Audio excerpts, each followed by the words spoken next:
नमस्कार, स्वागत है आप सभी का आपके अपने स्टडी प्लेटफॉर्म दी नवोदय क्लासेस में। और आज फिर से मैं आप लोगों के बीच उपस्थित हुआ हूँ एएलपी और टेक्नीशियन, ठीक है। एएलपी और टेक्नीशियन के जो एग्ज़ाम आ रहे हैं उसके मद्देनज़र कुछ महत्वपूर्ण क्वेश्चंस के साथ, ठीक है, साइंस के महत्वपूर्ण क्वेश्चंस के साथ। तो आप लोगों से निवेदन है कि आप लोग वीडियो को पूरा देखें, ठीक है, अंत तक ज़रूर देखें। काफ़ी इम्पोर्टेंट क्वेश्चंस का हमने यहाँ पे समावेश किया हुआ है, ठीक। और यदि चैनल पर नए आए हैं तो चैनल को सब्सक्राइब करना ना भूलें, ठीक। और साथ में बेल आइकन को भी प्रेस करें। और हमारे द्वारा लाए गए वीडियोज़ यदि आपको पसंद आते हैं तो लाइक करें और अपने दोस्तों में शेयर करना ना भूलें, ठीक है। तो ज़्यादा टाइम ना लेते हुए हम लोग लेते हैं अपना आज का पहला प्रश्न। हमारा पहला प्रश्न है कि मैनोमीटर, ठीक है, मैनोमीटर के द्वारा किसकी माप की जाती है?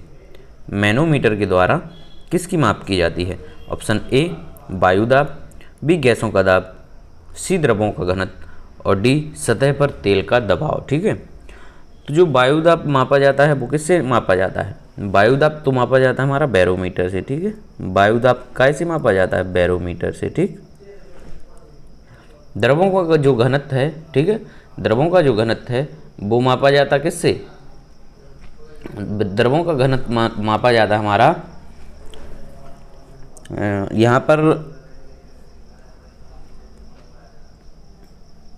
द्रवों का जो घनत्व है वो हाइड्रोमीटर से, ठीक है, हाइड्रोमीटर। साथ में जो मैनोमीटर है उससे राइट आंसर होने वाला है हमारा गैसों का दाब, ठीक है। गैसों का जो दाब है, गैसों का जो प्रेशर है वो हम लोग मैनोमीटर से नापते हैं, ठीक है। कैसे नापते हैं? मैनोमीटर से। और जो सतह पर तेल का दाब है ये इसको नापते हैं हम लोग ग्रेविमीटर से, ठीक है। किससे? ग्रेविमीटर से। ओके, चलिए नेक्स्ट। सेकंड क्वेश्चन है कि अग्न्याशय को पाचक रस के उत्पादन के लिए उत्तेजित करने वाला हार्मोन निम्नलिखित में से कौन है? ठीक है, अग्न्याशय को। Option A rennin, B trypsin, C secretin और डी पेप्सिन, ठीक। तो अग्न्याशय को पाचक रस के उत्पादन के लिए उत्तेजित करने वाला जो हार्मोन है वह है हमारा डी पेप्सिन। कौन सा? D pepsin. राइट आंसर क्या हो जाएगा? डी पेप्सिन, ठीक है। पेप्सिन जो है, पेप्सिन प्रोटीन को किसमें? पेप्टोनस में तोड़ता है, पेप्टोनस में इसको ब्रेक डाउन करता है प्रोटीन को, ठीक। चलिए नेक्स्ट है जस्ता, ठीक है। ये कह रहा है कि जस्ता का स्रोत, क्वेश्चन है कि जस्ता का स्रोत है क्या? है जस्ता का, यहाँ पे जस्ता का और पूछ रहे हैं ये, ठीक। ऑप्शन ए है कैल्साइट, बी कैलामाइन, सी एजोराइट और डी हमारा गैलेना।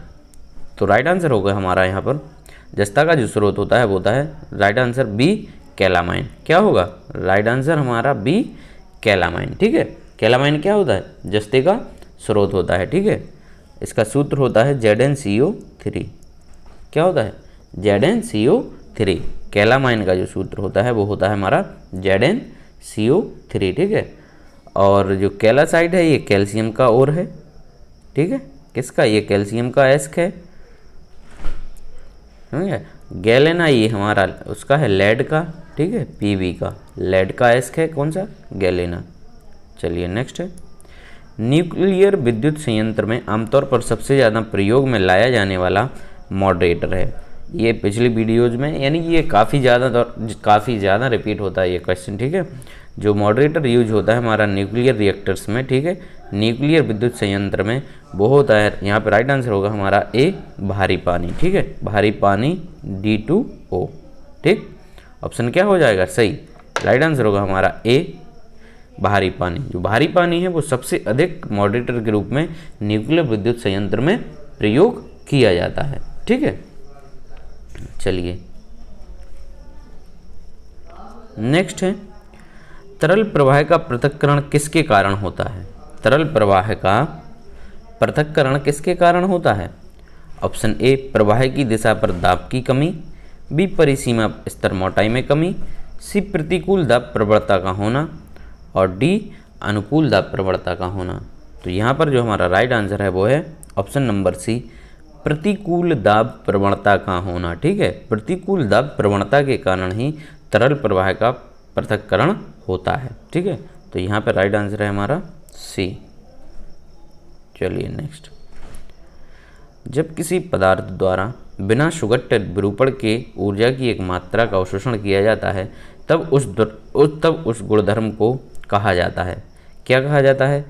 चीमड़पन, सी संघट सामर्थ्य, बी संघट सामर्थ्य, सी तन्यता और डी प्रत्यस्थता। ठीक है, जब किसी पदार्थ द्वारा बिना सुगठित विरूपण के ऊर्जा की एक मात्रा का अवशोषण किया जाता है, ठीक है, तो उसको हम लोग कहते हैं ऑप्शन नंबर सी हमारा तन्यता। ठीक है, क्या कहते हैं? तन्यता।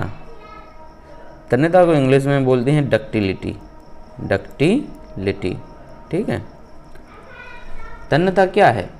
या तन्यता या डक्टिलिटी, तन्यता या डक्टिलिटी पदार्थ का वह गुणधर्म है, ठीक है,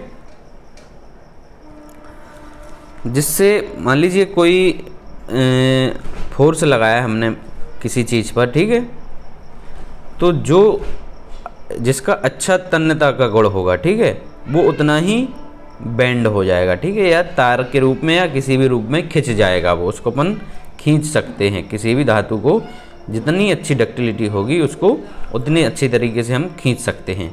और यदि डक्टिलिटी अच्छी नहीं होगी, तन्यता का गुण सही नहीं होगा, तो वो वहाँ से ब्रेक डाउन हो जाती है। जैसे हमने किसी तार को खींचा, अगर उसकी डक्टिलिटी सही नहीं है तो वो कहीं से भी ब्रेक डाउन हो जाएगी, या उसको बेंड किया तो वो ब्रेक डाउन हो जाएगी। ठीक, तो ये हमारी क्या कहलाती है? तन्यता कहलाती है। चलिए नेक्स्ट,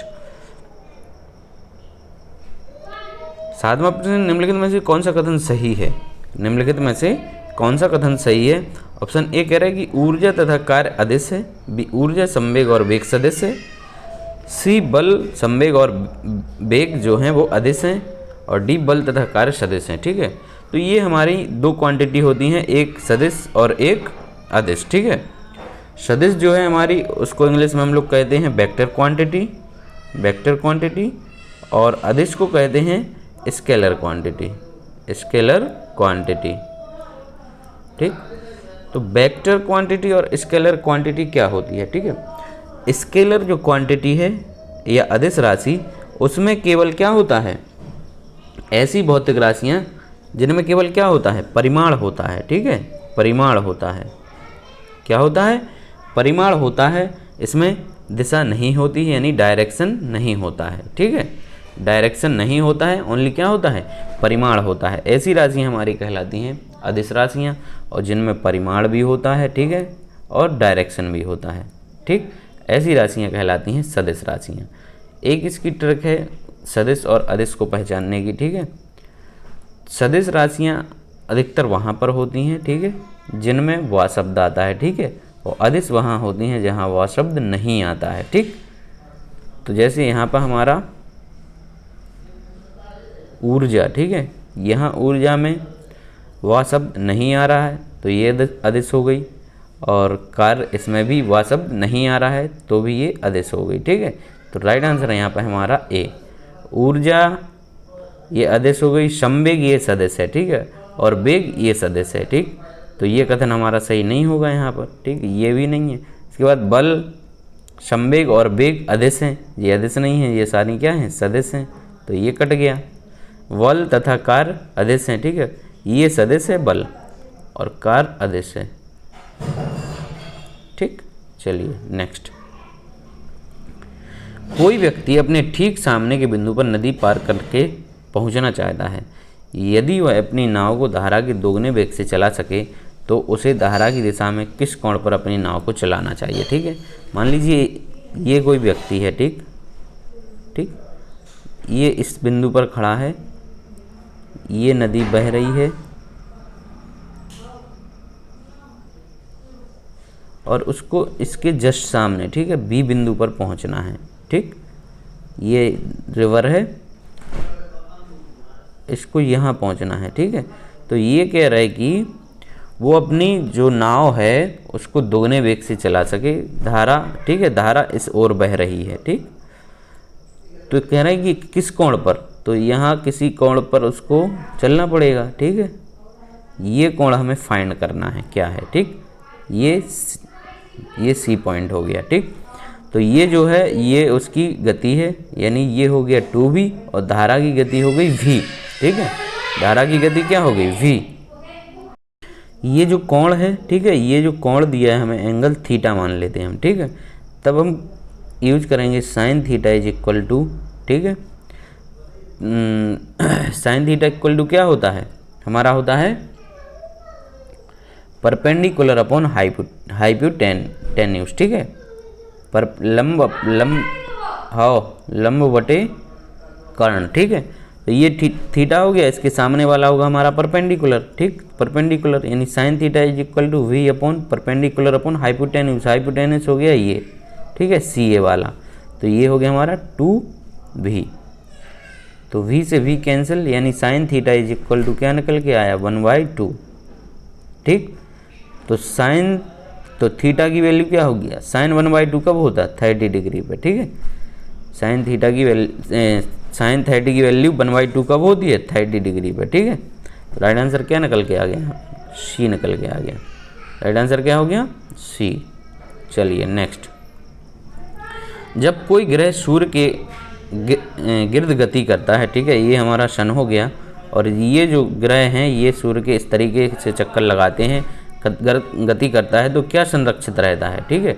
तो ऐसे में जो संरक्षित रहता है वो है हमारा क्या रहता है, कोणीय संवेग, ठीक है। राइट आंसर क्या हो जाएगा हमारा, यहाँ पर राइट आंसर होगा 9 में का ए, कोणीय संवेग संरक्षित रहता है, ठीक है।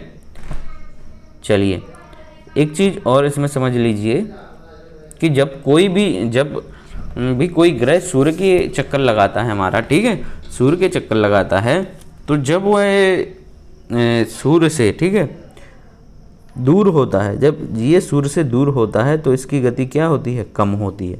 और जब ये सूर्य के पास होता है तो इसकी गति कैसी होती है, ये फास्ट होती है।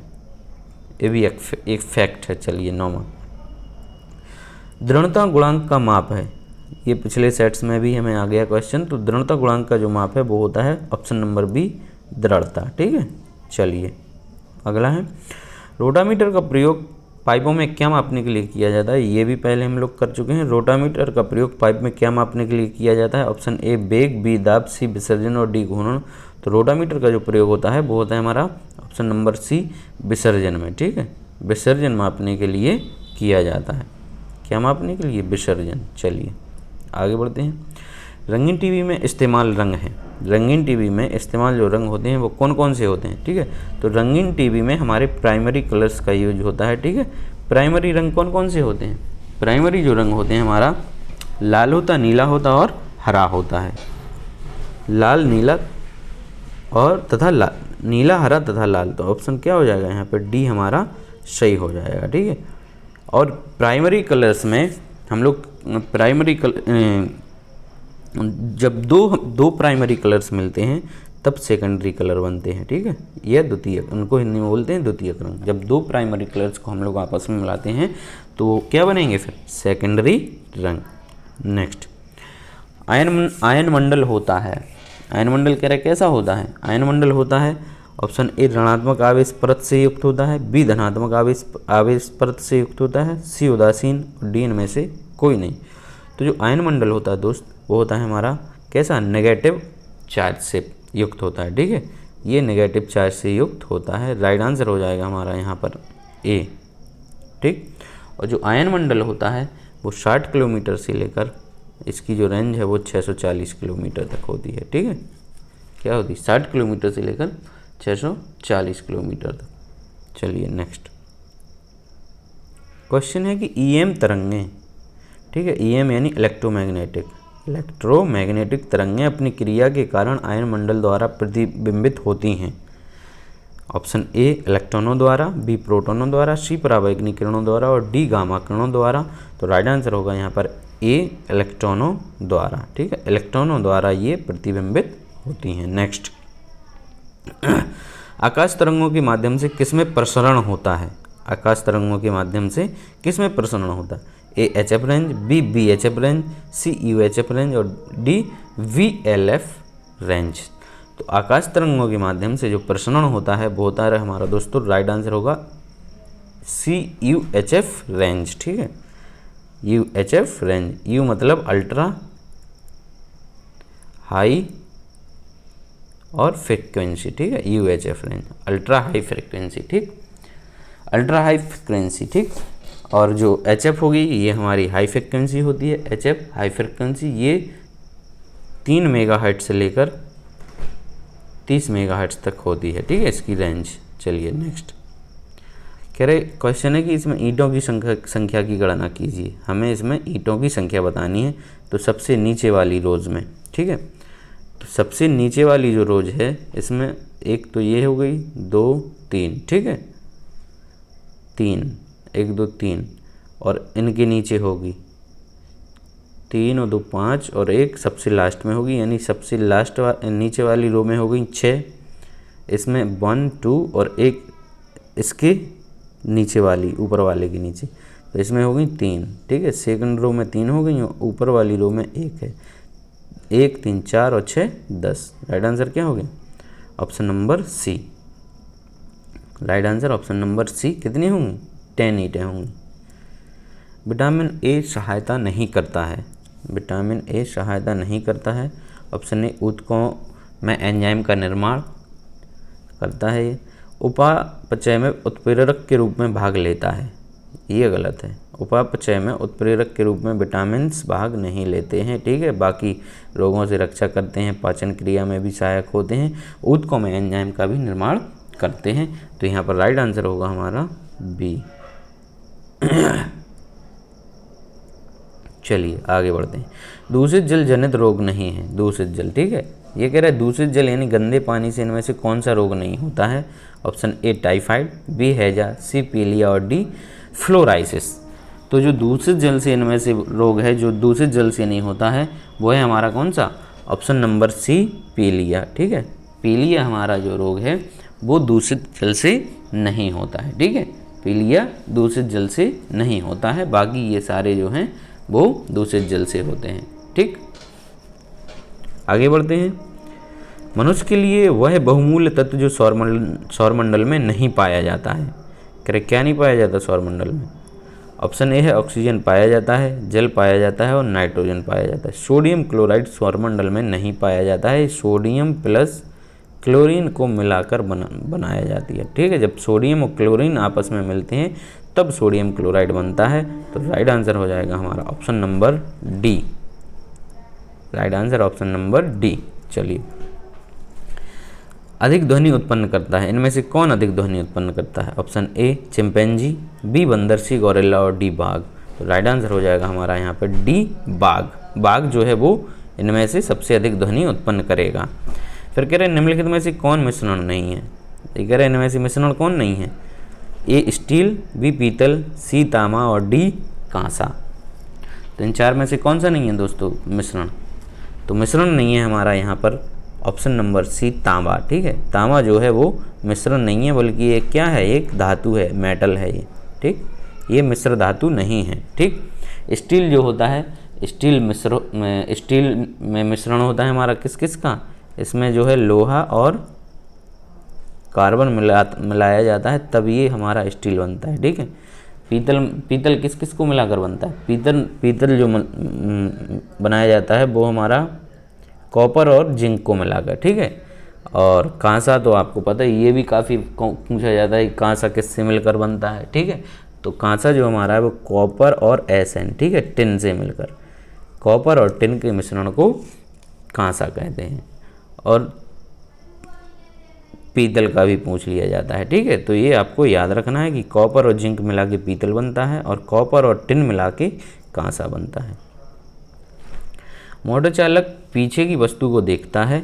मोटर चालक है जो, ठीक है, वो यानी जो गाड़ियाँ वगैरह होती हैं उनमें कौन सा दर्पण का उपयोग होता है? ऑप्शन ए समतल दर्पण, बी उत्तल दर्पण, सी बेलनाकार दर्पण और डी इनमें से कोई नहीं। तो जो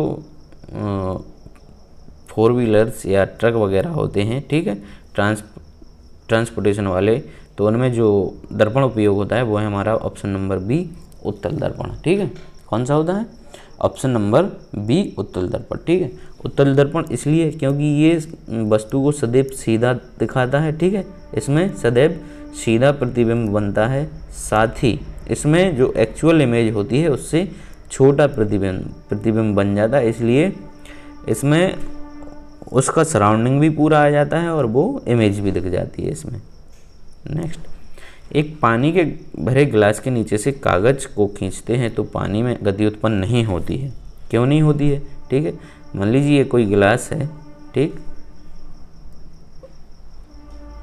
इसमें जल भरा हुआ है, ठीक, इसके नीचे कोई गत्ता लगा है। ठीक है, अब इसको अचानक जब हम लोग रिमूव करेंगे तब भी इसमें से पानी जल्दी नहीं निकलेगा। ठीक है, क्यों नहीं गिरता है? इसके पीछे एक लॉजिक है, रीजन है।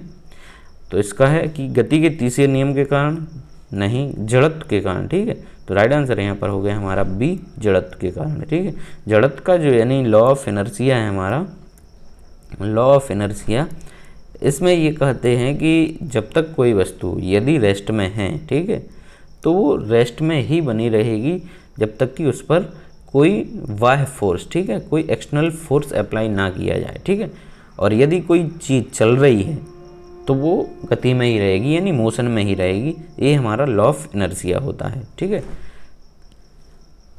तो ये पानी इसके अंदर जो है वो कैसा रहता है? रेस्ट में रहता है, और जब तक इस पर कोई फोर्स अप्लाई नहीं होता तब तक वो रेस्ट में ही बना रहेगा। तो यहाँ पर हमारा ऑप्शन नंबर बी सही हो जाता है कि जड़त्व के नियम के कारण। ठीक है, जड़त्व के कारण। चलिए नेक्स्ट, ओजोन मनुष्य की रक्षा करता है। ओजोन जो लेयर है, ठीक है, वो कैसे रक्षा करती है? ऑप्शन ए कह रहा है कि अल्फा किरणें, बी बीटा किरणें, सी पराबैंगनी किरणें और डी गामा किरणें। तो ओजोन है वो अल्ट्रा वायलेट किरणें, ठीक है, यूवी से हमारी प्रोटेक्शन करती हैं, यूवी से, अल्ट्रा वायलेट किरणों से।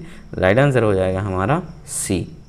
चलिए नेक्स्ट, हीमोग्लोबिन में उपस्थित होता है। हीमोग्लोबिन में उपस्थित होता है, क्या होता है? ए कॉपर, बी आयरन, सी कोबाल्ट और डी निकेल। ठीक, तो जो हीमोग्लोबिन में उपस्थित होता है हमारा वो है क्या? Fe, iron. ठीक, Fe उपस्थित होता है हीमोग्लोबिन में। ठीक, Fe उपस्थित होता है हीमोग्लोबिन में। ठीक है, और हीमोग्लोबिन में हीम नामक डाई होता है। ठीक है, हीम नामक डाई होता है जिसके कारण जो ब्लड का जो रंग है वो कैसा होता है? रेड होता है। खून का रंग जो है वो रेड होता है इसी हीम नामक डाई के कारण। ठीक है, ठीक, और जो ग्लोबिन है इसमें ये एक प्रोटीन है। क्या है? ग्लोबिन एक प्रोटीन है, लोहयुक्त प्रोटीन है। ठीक है, कैसा है? ये एक लोहयुक्त प्रोटीन है। ठीक है, चलिए आगे देखते हैं। नेक्स्ट क्वेश्चन, यानी सबसे अधिक लोहा पाया जाता है। इनमें से सबसे अधिक लोहा यानी आयरन किस में पाया जाएगा? ऑप्शन ए केले में, बी हरी सब्जी में, सी दूध में और डी सेब में। तो जो सबसे अधिक लोहा पाया जाता है, लोहा या आयरन, वो बी हरी सब्जी में पाया जाता है। ठीक है, चलिए नेक्स्ट, निम्नलिखित में से कौन सा विटामिन यकृत में संचित किया जा सकता है? यकृत में कौन सा विटामिन? ऑप्शन ए कह रहा है vitamin A, B vitamin E, C vitamin D और डी उपरोक्त में से सभी। ठीक है, तो जो यकृत में जो विटामिन संचित किया जा सकता है वो सारे ही विटामिन इसमें से संचित किए जा सकते हैं, विटामिन ए, ई और डी। तो राइट आंसर हो जाएगा हमारा ऑप्शन नंबर डी। ठीक, ऑप्शन नंबर डी। ठीक है, विटामिन ए का जो रासायनिक नाम होता है वो होता है क्या? रेटिनॉल। रेटिनॉल। ठीक है, विटामिन ए का जो रासायनिक नाम होता है वो क्या होता है? रेटिनॉल होता है। ठीक है, और विटामिन ई का होता है हमारा टोकोफेरॉल। क्या होता है? टोकोफेरॉल। और विटामिन डी का जो रासायनिक नाम होता है वो कैल्सीफेरॉल। ठीक है, कैल्सीफेरॉल। चलिए, तो इसी के साथ आज की हमारी क्लास यहीं पर समाप्त होती है। आई होप कि आप लोगों को वीडियो अच्छा लगा होगा। यदि अच्छा लगा है तो लाइक ज़रूर करें। ठीक है, और अधिक से अधिक दबा कर शेयर करें दोस्त, और चैनल को सब्सक्राइब करना ना भूलें। Thank you.